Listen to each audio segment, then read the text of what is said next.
Pessoal, meu nome é Igor, sou professor de Física do curso Gaia e vai umas dicas relacionadas à potência elétrica, tá? A potência elétrica, ela é a grandeza física relacionada à capacidade de realização de serviço de um determinado equipamento elétrico.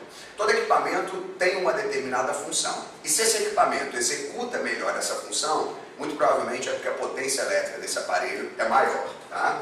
A potência, ela pode ser definida de três formas diferentes ou utilizando três relações matemáticas diferentes, que é a corrente multiplicada pela tensão, ou a resistência multiplicada pela corrente ao quadrado, ou, se ainda preferir, a tensão elevada ao quadrado dividido pela resistência.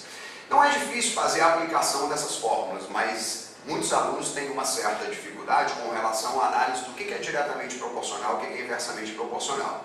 Se você olhar para essa fórmula, você vai dizer que a resistência do equipamento é diretamente proporcional à potência. Mas se olharmos para essa terceira fórmula aqui, nós vamos ter que a resistência e a potência são grandezas inversamente proporcionais. Então, o que se deve fazer nesse momento? Primeiro, observar o que está sendo mantido constante. Se a corrente for mantida constante, que é o que acontece numa associação em série de equipamentos, tá?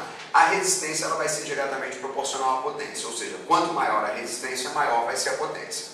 Mas, se você tiver uma situação onde a tensão não está sofrendo modificação, então essa resistência ela já vai ser inversamente proporcional a essa potência. E lembrando que, no paralelo, a tensão se mantém sempre constante. Então, se imaginarmos o que acontece na nossa casa, a nossa casa é uma associação em paralelo. Significa, então, que o aparelho de maior potência na sua casa são os equipamentos que apresentam o quê? A menor resistência. Então é isso aí. Boa prova e sucesso para vocês.